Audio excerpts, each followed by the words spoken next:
everybody. Karen Roby and Chris Matistic here for ZDNet. Chris, always one of my favorite people to talk to every week to touch base and see what great stories you have in store for us, because it always seems that you do, and you keep us entertained. Rather than really prompt you for this article and what you've written about here, I'm just going to let you take away with it or take off with it. But to start out saying that you and your wife went to dinner, and what happened? Lots of stuff happened. So, I think the first question that all the viewers want to know, Karen, is how does it feel being a Karen these days? It can't be easy. Doesn't it make you want to go out, maybe kind of drown your sorrows a little bit? It cannot be easy. So are you going out to dinner at all? I am not, because I think when someone finds out your name is Karen these days, they automatically assume you're going to complain about something or some of the other stereotypical stuff. Yeah. So pretty much my name has been ruined. I'm on every meme, and I swear I don't always ask to see the manager. That is not me. So you've not been out to dinner at all, to a restaurant? You haven't? I've only been out one time since our restaurants here opened back up, and it's been a while. So no, not much. Wow. Well, we were living in hope here that restaurants would open, but then they closed indoor dining for a second time. And we'd had a death in the family, and we were traveling, and we wanted to do something that maybe was a little bit nice. And we know a restaurant up in Napa that has a large outdoor terrace. And so we figured we'd try and get a table there. We'd sit outside and at least muse on the state of existence and life and, all that kind of stuff. Mm-hmm. So my wife and I went there. We traveled up there and sat down for dinner. And it was all really quite well done. Luckily, this restaurant has a large terrace, probably seats about 50, 60 people outside. There is quite a bit of size. And we're having a nice dinner. We have some decent Napa wine, and it's all going quite smoothly. And the atmosphere seems to be quite mellow. And everything seemed to be strangely sane. And then my wife turns to me and says, "Look around." And I'm thinking, why does she want me to look around? She says, look all the way around. No one's on their phone. There was literally no one in the restaurant clutching their phone. That always happens, doesn't it, Karen? Always. I can't say. I don't know what I would do if I looked around and saw people weren't on their phone. That's amazing. This was so strange. Yeah. Because suddenly I looked around. I actually looked around quite carefully because, we were having a relatively nice time. The food was quite good. And we looked around and we saw that people were actually looking at each other in the eyes, almost as if they were pleased to see each other. And when I say people, what was strange was it was different age groups. It wasn't like it was a bunch of old people or young people. There were all sorts of people who were in larger groups of 5 or 6, maybe obviously families, one would hope, and couples.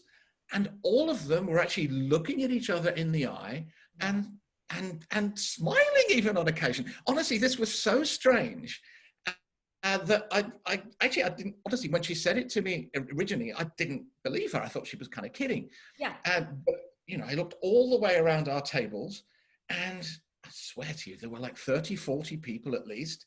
All the tables were full.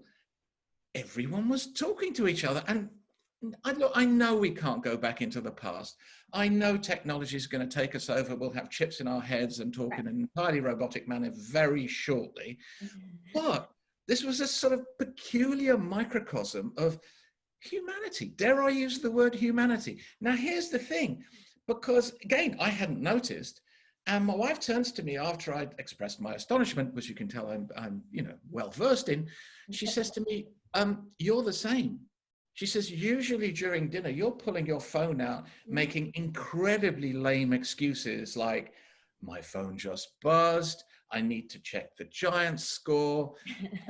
It's that kind of, it's sickness, right? We've all been conditioned very easily by these phones to react to them, to need them, to totally refer to them, to rely on them. And she said, "You haven't pulled your phone out your pocket once." This was all very odd. So, doctor, what do you think of that?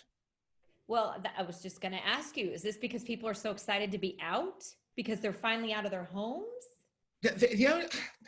I am not a doctor. I don't even play one here on these videos. That I'm hoping that people are actually beginning to appreciate each other at least a little bit. It Yeah. got to the point, honestly, it was very strange because it got to the point where there was a couple in the corner and the man had clearly arranged for the restaurant to give his girlfriend slash wife slash someone else's wife, I mean, I don't know who it was, a birthday cake. Right. And so the server brought out a birthday cake with a little candle. And she was so delighted by this simple human gesture that she did take out her phone. She took a photograph. She says, I have to photograph this. So she photographed it. And then she immediately put her phone away again. So she didn't post it on Instagram or Facebook. She didn't feel the need to immediately send the picture to her friends. And they began having a lovely evening again. It was like a moment out of time, never mind a moment in time. It was from a completely different parallel universe. And I know this doesn't mean that the world is changing, Right. but just for a moment, you wanted to believe that humans have a chance. And so that's all I have, really. It was a delightful moment. Dessert was very nice. And I don't know if we'll ever go out to dinner again, Right. but Right. but if we do, it would be marvelous if it happened again. Well, There you and have it. it's nice to think that maybe that this terrible time that we've been through and all the uncertainty and lockdown and all of that kind of stuff, that some good will come out of it, which is what we're all hoping for, right? And maybe a little more appreciation for each other and conversation, and because we've lost so much of that. I mean, I don't know if there were any kids there at the restaurant or teenagers.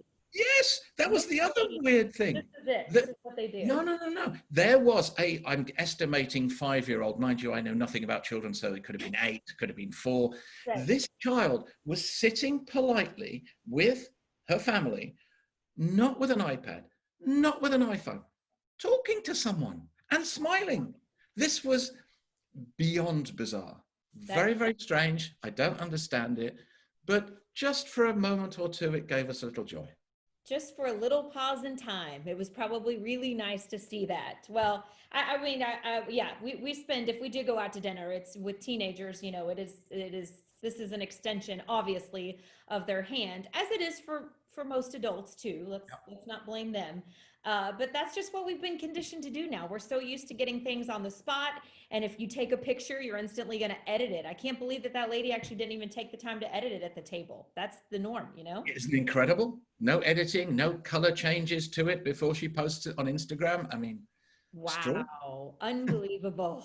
Well, I don't know that our first time, or well, really second time of venturing out to a restaurant will be the same, but I certainly hope so, Chris, because we've had this conversation several times about how technology is changing us and what it will look like and Yep. all of that kind of stuff. And it's nice to see a little glimpse of hope of maybe we haven't lost that sort of human connection. Sort of humans all we've got left, let's face it.